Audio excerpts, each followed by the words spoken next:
Now. Sure. Now, what we got here is a Buell that looks like from here. It's a Buell-powered Trike. But then, oh, Trike. Oh, let me look back there. Ah, there are two wheels back there. So that makes it 3. That's why we call them Trike. Huh? Yeah. Yeah. I guess you're not going to see this on the showroom floor. Nope. Like this. Nope. Unless it's a 2004. you got some Harley-Davidson spies looking in your garage. Yeah, right. It's a 2004 Buell Firebolt motor and fuel injection system. It's the Buell front wheel and brake, but the front end is a KTM adventure bike front end. Right. With homemade triple trees. Ah. So. Oh, you cut these out yourself? Yeah. Yeah. Kind of modified them to fit these big diameter Yep. tubes. Sure. Yep. Same thing with the little fork brace, huh? Yeah. Now on a Buell, the fairing is mounted to the frame. Ah. On this one, I mounted it to the front end, so it will turn with the front end. And I did not like the projector beam headlights, so I got a set of 4-inch quartz halogen headlights for a chopper, and I just got the lenses and I mounted them in there, and they had these itty-bitty little lights to use as parking lights during the daytime. Well, I put in amber bulbs and I use them as my turn signals. I built the frame. So there's little turn signals in there. Yeah. Ah, at the bottom of the light. Yeah. Yeah, I see. Yeah, because I got 2 lights, left and right, so I got left and right turn signals. Oh, so they're in there. Yeah. The frame was a butchered Daytech frame. Some kind of Daytech soft tail frame, huh? Yeah. That I had picked up, and there was a lot of bad stuff done to it that I repaired. Bad welds or something like that? Well, more than that. They had cut out a lot of stuff, and they had cut it out with a torch. So there were sections of tubing that I actually replaced because I didn't like the way the tubing had been overheated by the torch. Ah. When you overheat chrome moly tube, it gets brittle. So I cut out the overheated portions of tubing, because you can tell as soon as you cut, it's blue. So right. You just keep cutting off until there's no blue on the interior. Right. And I replaced the tubing, made the motor mounts to put in the Buell motor, fabbed up my swing arm for my swing arm and fender mounts. Now the rear is a cycle exchange Trike rear that they make for a Honda. They make them for Honda 750 chops. That's okay. And it's nice. It's an aluminum center section, posi traction. It comes with 4 piston calipers, 2 4-piston calipers, and it comes with the rotors.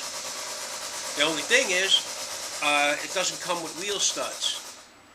The wheels are supposed to be mounted like a Mercedes wheel, which is a threaded bolt. That real big one, like a NASCAR racer type thing? 5 different threaded bolts. Huh. Now, I looked at that and I said, there's a possibility for bunging up threads. Yeah. So I went to a wheel shop, and the guy had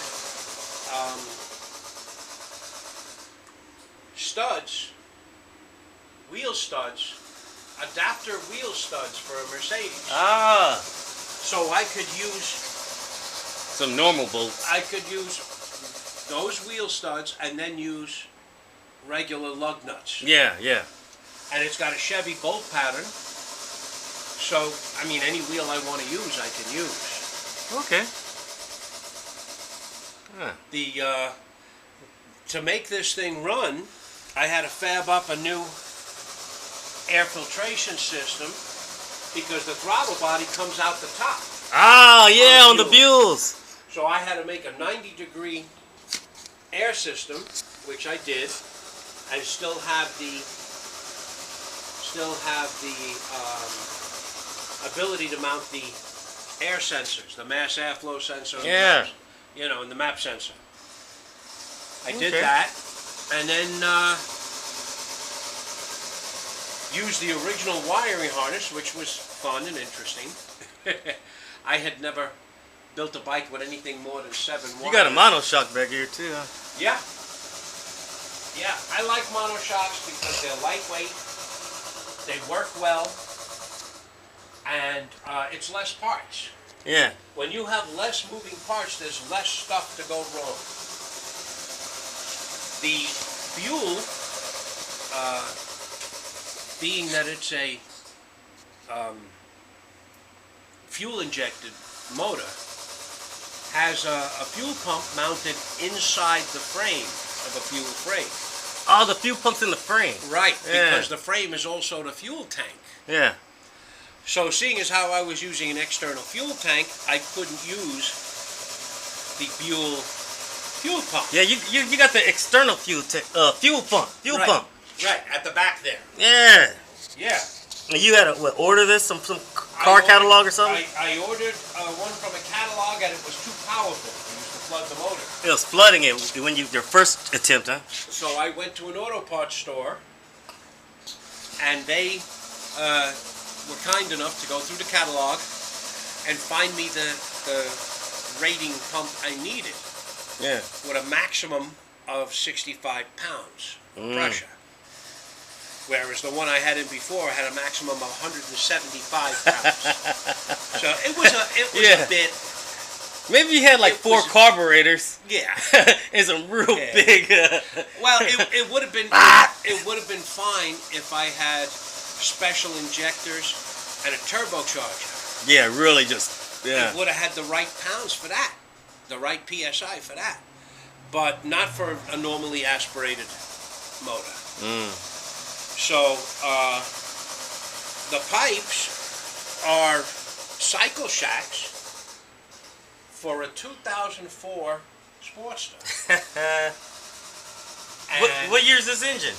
The engine is a 2004 Buell, Ah.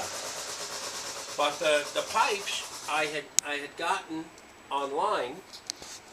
I always like cycle shack pipes. They always look good and they always work well. Right. But in order to use them on this frame, I had to space out the forward controls. Yeah. About 1.5 inches on the brake side, and 1 inch. What do you use some regular aluminum stock and just cut her up? Yes. Cut it up on the Yeah, lathe, spread drill her it out a little. Yeah. Got a nice clearance from the pipe. Yeah. And actually, the forward controls are for a 58 panhead.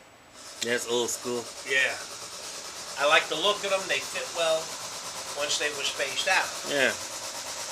And, oh yeah, and I, I utilized a mechanical brake light switch for the rear, so there was less chance of any brake leak. And the mechanical brake switch is actually from a 1969 Sportster. Down here? Yeah. I made up a mount for it, put it on there, and it works beautiful. Okay. So, Here we have. Yeah. I made up a tail section, mounting brackets to utilize the Buell tail section. Yeah. I cut it off so that I would be able to use a standard type seat on the front. And this is covered, so there's a passenger seat underneath. Yeah, I'm gonna win that bet, I believe. I don't think you will, because I know that after Constance rode with LJ with no seat,